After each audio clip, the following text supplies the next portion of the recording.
بسم اللہ الرحمن الرحیم۔ نمبردار کا بیٹا اپنے اوباش دوستوں کے ساتھ موج مستی کے لیے جنگل میں گیا۔ یہاں زمین کا کچھ حصہ جنگلی جھاڑیوں اور گھنی لمبی گھاس سے صاف کر کے انہوں نے درمیان میں الاؤ جلایا اور پھر اس میں سالم بکرا بھوننے کی تیاریاں کرنے لگے۔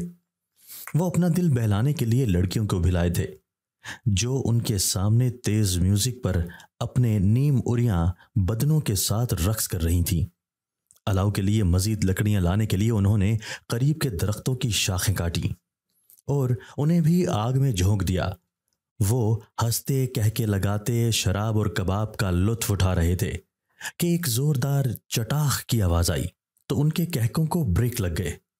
وہ چونک کر ایک دوسرے کو دیکھنے لگے اور انہیں نمبردار کا بیٹا شہباز اپنے گال پر ہاتھ رکھے نظر آیا، جو پھٹی پھٹی آنکھوں کے ساتھ اپنے سامنے کھڑی اس دھان پان سی لڑکی کو دیکھ رہا تھا۔ خبردار، جو مجھے ہاتھ لگایا، میں رقص کرتی ہوں، جسم نہیں بیچتی۔ تمہیں نائکا نے یہ سب پہلے بتا دیا تھا نا؟ وہ چیخ کر بولی تو اس کے ارد گرد دیگر نیم برہنہ لڑکیاں بھی آ کر کھڑی ہو گئیں۔ ان میں سے ایک سمجھدار لڑکی نے معاملے کی نزاکت کو بھانپتے ہوئے اس لڑکی ریشم کے بچاؤ میں آگے آئی اور بولا، چھوٹے سائیں معاف کر دیں، یہ نادان ہے، ناسمجھ ہے، ان باریکیوں کو نہیں سمجھتی۔ آپ ان لڑکیوں میں سے جس پر ہاتھ رکھیں گے وہ آپ کی تابعداری کرے گی، آپ جیسا چاہیں گے وہ ہر طرح سے خاطر مدارت کرنے کے لیے تیار رہے گی، بس اسے چھوڑ دیں۔ شہباز کی حالت ایسی تھی کہ جیسے وہ سن ہی نہیں رہا تھا۔ وہ بس اپنے گال پر ہاتھ رکھے اس لڑکی پر نظریں جما کر کھڑا تھا، اور اب آہستہ آہستہ اس کی حالت بدلنے لگی اور آنکھوں میں قہر ابھرا۔ اس نے اس لڑکی کو دھکا دیا جو ریشم کے دفاع میں بول رہی تھی، تو وہ منہ کے بل زمین پر گر گئی اور اس کے منہ سے خون نکلنا شروع ہو گیا۔ شہباز ریشم کے قریب آیا۔ تیری جرت! وہ کسی سانپ کی طرح پھنکارا۔ 2 ٹکے کی عورت، گندی گلی کی پیداوار، مجھ پر ہاتھ اٹھاتی ہے، یہ کہہ کر اس نے ایک زوردار تماچا اس کے گال پر مارا تو وہ لڑکی لڑکھڑا گئی۔ پھر اسے گھسیٹتے ہوئے برگد کے درخت کے پیچھے لے گیا اور اس کے کپڑے اور عزت تار تار کر دی۔ وہ بری طرح چیخ رہی تھی اور مدد مانگتی رہی، لیکن ڈر کے مارے نہ تو اس کی ساتھی لڑکیوں نے کوئی مدد کی اور نہ ہی اس کے دوستوں نے اسے روکا، بلکہ وہ لڑکی کی ہر چیخ پر ہنستے چلے جاتے تھے۔ شہباز اپنے کپڑے درست کر کے وہاں سے اٹھا اور پھر اپنے دوستوں کو دعوت دی، اس کو اچھی طرح مجھ پر ہاتھ اٹھانے کا مطلب سمجھا دو۔ اس کے دوست ہنستے ہوئے باری باری اس لڑکی کی طرف بڑھے جو موت و زندگی کی جنگ لڑ رہی تھی۔ اے اللہ، مجھے موت دے دے، اب جی کر کیا کروں گی؟ بہتے آنسوؤں کے ساتھ اس نے دل ہی دل میں فریاد کی۔ شاید اس کی فریاد سن لی گئی تھی، اسی لیے ان بھیڑیوں کی ہوس کا نشانہ بننے سے پہلے ہی وہ مر چکی تھی۔ اس کے دوست دیکھ کر پیچھے ہٹ گئے۔ اوے شہباز، یہ کیا کر ڈالا؟ اور پھر وہ بھی ہسٹریائی انداز میں ہنسنے لگے۔ تو نے تو لڑکی جان سے مار ڈالی۔ شہباز چونکتے ہوئے اس لڑکی کی طرف آیا جو چاند کی پوری روشنی میں پرسکون چہرے اور کھلی سفید آنکھوں کے ساتھ مر چکی تھی۔ اس کی گردن ایک طرف ڈھلک گئی۔ ابے یہ تو مر گئی ہے۔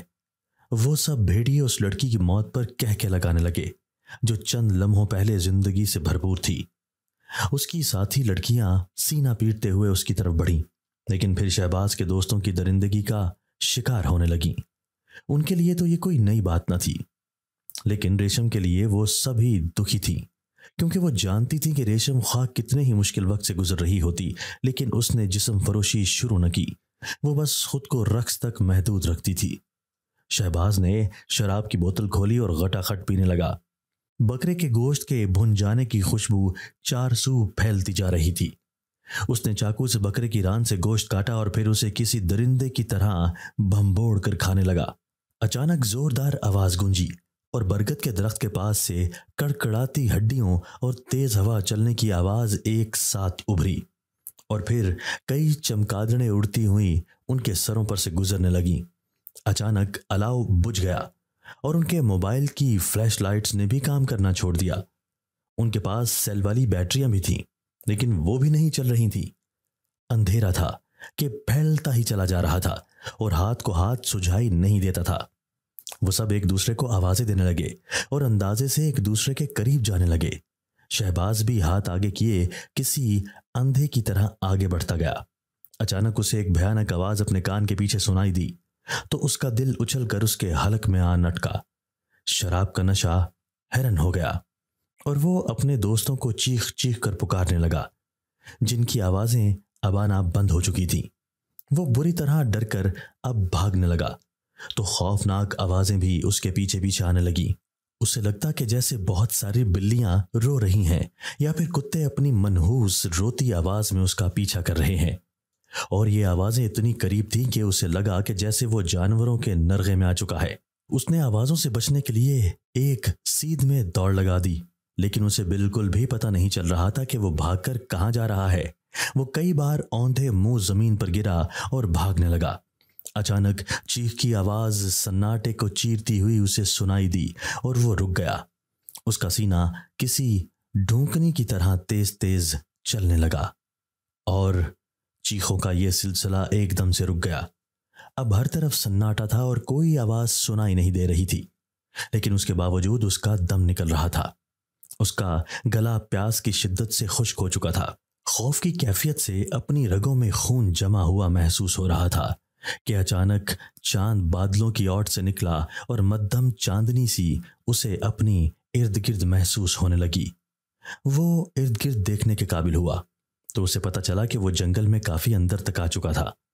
وہ اپنے ایک ایک دوست کا نام اب سرگوشی میں پکارنے لگا کہ اچانک سے اسے ایک ہیولا نظر آیا۔ آہستہ آہستہ وہ ہیولا واضح ہونے لگا۔ لمبے بال منہ کے آگے ڈالے ایک عورت نمودار ہوئی تو اس کے منہ سے چیخ نکل گئی۔ وہ پلٹ کر بھاگنے لگا کہ وہ آسیبی مخلوق اس کے سامنے آن کھڑی ہوئی۔ اس کا دل پھٹنے لگا، منہ سے جھاگ نکلنے لگی۔ وہ مخلوق بھی عجیب عجیب آوازیں نکالتی اس کے قریب تر ہوتی چلی جا رہی تھی کہ اچانک ہی اس کی گردن کو اس نے اپنے ہاتھوں میں دبوچ لیا۔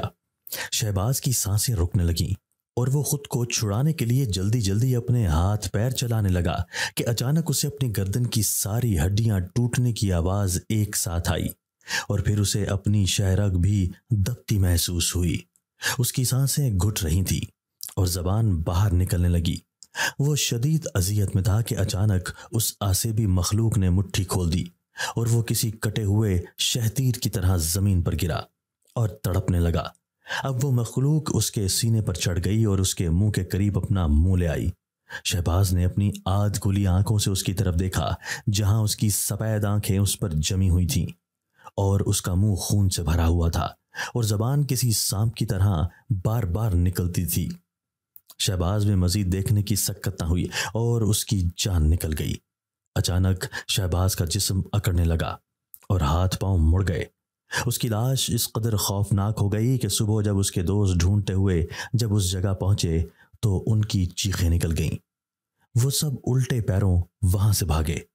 شہباز کی موت کی خبر گاؤں میں جنگل کی آگ کی طرح پھیل چکی تھی، لیکن جس نے یہ خبر سنی اس نے اپنے کانوں کو ہاتھ لگایا، لیکن نمبردار کے ڈر کی وجہ سے سرعام کوئی بھی کچھ بول نہیں رہا تھا۔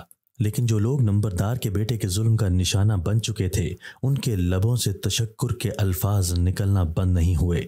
وہ بھلے سرگوشیوں میں ہی سہی، لیکن شہباز کے اس طرح مر جانے کو مکافات عمل کہنے سے باز نہیں آ رہے تھے، اور ویسے بھی خلق کی زبان کو بھلا کون لگام ڈال سکتا ہے۔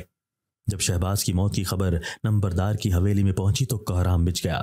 نمبردار ننگے پیروں کے ساتھ بھاگتا ہوا جیپ میں بیٹھا تو گاؤں کے کئی لوگوں نے دیکھا سینکڑوں جیپیں ایک دوسرے کے پیچھے دھول اڑاتی ہوئیں ان کے پاس سے گزرتی ہوئی جنگل کی طرف جا رہی تھیں اور لوگ اپنے کانوں کو ہاتھ لگاتے جاتے۔ ان میں لکڑہارا سلیم بھی موجود تھا جو بار بار آسمان کی طرف نگاہ ڈالتے ہوئے اپنے رب کا شکر ادا کرتے ہوئے بار بار اپنی نم ہو جانے والی آنکھیں اپنے کندھے پر پڑے صافے سے رگڑ لیتا۔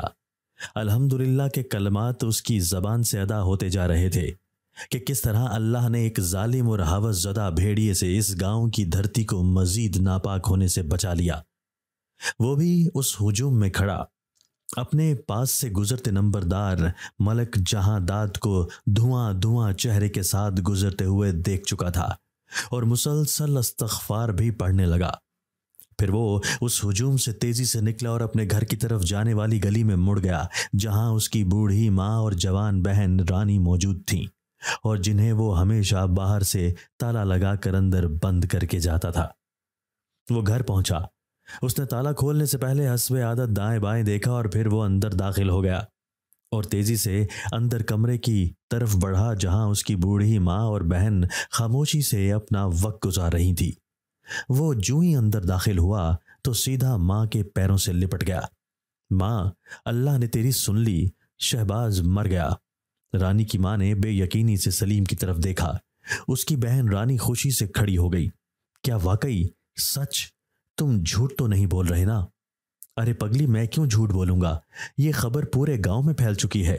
میں جنگل میں لکڑیاں کاٹنے کے لیے جا ہی رہا تھا کہ جانو موچی نے مجھے بتایا اور پھر کئی لوگوں نے اس بات کی تصدیق کی ہے۔ رانی ایک دم اپنے بھائی کے سینے سے جا لگی۔ وہ تینوں بار بار اللہ کا شکر ادا کرتے ہوئے روتے جا رہے تھے۔ سلیم اور اس کا خاندان بہت خوشحال وقت گزار رہا تھا۔ اس کا باپ ایک لکڑہارا تھا جو اسی گاؤں کے جنگل سے لکڑیاں کاٹ کر بازار لے جاتا اور منہ مانگے داموں فروخت کر دیتا۔ سردیوں میں اس کی کمائی بہت زیادہ ہو جاتی۔ ان کا گھر گاؤں کے قریب گھروں کی نسبت مالی لحاظ سے کافی مستحکم تھا۔ اس نے اپنے دونوں بچوں کو اسکول میں داخل کروا دیا کہ پڑھ لکھ کر وہ کوئی بڑے افسر بنے اور بہتر روزگار حاصل کرے۔ وہ اپنے بیٹے کی طرح بیٹی کو بھی اچھی تعلیم دلوانے کا خواہاں تھا اور دونوں میں کسی قسم کی کوئی تفریق نہیں کرتا تھا۔ جو چیز بیٹے کے لیے لاتا وہی بیٹی کو بھی دیتا۔ یہی وجہ تھی کہ دونوں بچے اپنے باپ سے بے پناہ پیار کرتے تھے۔ وقت اچھا گزر رہا تھا کہ اچانک رانی ایک دن روتے ہوئے گھر میں داخل ہوئی۔ وہ میٹرک میں تھی لیکن اس کا قد کاٹ اور جسامت عام لڑکیوں سے مختلف تھی۔ اس میں کسی الڑ دوشیزہ کی جھلک کم عمری میں ہی دکھائی دینے لگی تھی۔ یہی وجہ تھی کہ اس کی ماں نے اسے فل سائز چادر لا کر دی، جس سے نہ صرف وہ اپنا پورا جسم ڈھانپے بلکہ پردہ بھی کر لے۔ لیکن تاڑنے والے بھی غضب کی نظر رکھتے ہیں۔ وہ کئی دنوں سے اسکول جانے والے راستے میں کچھ لڑکوں کو بیٹھا دیکھ رہی تھی اور یہ جگہ آتے ہی وہ چہرہ سختی سے ڈھانپ لیتی، لیکن اس کے باوجود اس کی آنکھیں اس پردے کی چغلی کھاتی رہتی کہ وہ کس قدر حسین اور جاذب نظر ہے۔ شروع میں تو ان لڑکوں نے صرف راستے میں بیٹھنا شروع کیا، پھر آہستہ آہستہ راستہ بھی روکنے لگے۔ ان لڑکوں میں ان کا سرغنا لمبے بال، گلے میں سونے کی چین، کلائیوں میں کڑے اور انگلیوں میں رنگ برنگے پتھروں کی انگوٹھیاں پہنے سگریٹ کے کش ہوا میں اڑاتا دور سے ہی ایک چھٹے ہوئے بدماش کی طرح دکھائی دیتا تھا۔ وہ اب نہ صرف رانی کے اسکول اس کے پیچھے پیچھے جانے لگا تھا بلکہ واپسی میں بھی اس کے اسکول کے سامنے کھڑا رہتا۔ رانی گاؤں کی لڑکیوں کے جھرمٹ میں اسکول آتی جاتی تھی۔ اس صورتحال سے سبھی لڑکیوں میں چہمگوئیاں پھیلتی جا رہی تھی، لیکن کسی نے اس پر رد عمل نہ دیا، کیونکہ ان لڑکوں نے ان کا پیچھا کرنے کے علاوہ کبھی کوئی بدتمیزی نہ کی، نہ کوئی ایسی شرارت کی جو قابل گرفت ہوتی۔ لیکن ایک دن اس بڑے بڑے بالوں والے نے رانی کا نام لے کر اسے پکارا تو تمام لڑکیاں جاتے جاتے پلٹ کر اس کو دیکھنے لگیں، تو اس نے انتہائی بدتمیزی کے ساتھ لڑکیوں کو وہاں سے بھگا دیا۔ رانی بالکل اکیلی کھڑی ہو گئی تو وہ بھی تیز تیز لڑکیوں کے پیچھے جانے لگی، تو وہ پہلے اس کے پیچھے آتے ہوئے روکنے لگا، پھر اس کے سامنے آن کھڑا ہوا اور اس کے ہاتھ میں ایک خط پکڑا دیا۔ رانی نے خط پڑھا اور پھر وہاں سے دوڑ لگا دی۔ اسکول پہنچ کر گیٹ پر سبھی لڑکیاں اس کی منتظر کھڑی تھیں۔ اس سے پوچھنے لگی تو وہ رو پڑی۔ اپنے ہاتھ میں پکڑے خط کو چرمر کر کے اس نے ڈسٹ بن میں پھینک دیا اور خاموشی سے کلاس روم کی طرف بڑھی۔ وہ خالی صحن سارے پیریڈ اٹینڈ کرتی رہی اور چھٹی کے ٹائم اپنا راستہ بدل کر گھر کی طرف روانہ ہوئی۔ گھر پہنچ کر وہ دونوں ہاتھوں سے اپنا چہرہ چھپا کر رونے لگی۔ اس کی والدہ جو اکثر بیمار رہتی تھی اٹھ کر اس کے قریب آئیں اور وجہ جاننے کی کوشش کرنے لگیں، تو اس نے روتے روتے ساری بات کہہ ڈالی۔ والدہ نے پوچھا کہ کون ہے وہ، تو اس نے کہا کہ وہ نہیں جانتی۔ وہ ماں کو جواب دینے کے بعد جو ہی چپ ہوئی تھی کہ دروازے پر دستک ہوئی، تو دونوں ماں بیٹی نے گھبرا کر ایک دوسرے کو دیکھا اور پھر اس کی ماں نے اسے خاموشی سے اندر بیٹھنے کو کہا، لیکن باہر جاتے جاتے وہ پھر پلٹ کر دوبارہ اس کی طرف آئی۔ یہ بات تم نے باپ اور بھائی سے نہیں کرنی، سمجھی؟ اور پھر وہ دروازے کی طرف بڑھی۔ جو ہی انہوں نے دروازہ کھولا تو آگے اس کا بیٹا سلیم کھڑا تھا۔ سلیم اندر آیا تو وہ دروازہ بند کرنے میں ہی لگی تھی کہ ان کی نظر ایک لمبے بالوں والے لڑکے پر گئی، تو رانی کی ماں کی آنکھوں میں تشویش بڑھ گئی۔ شہباز،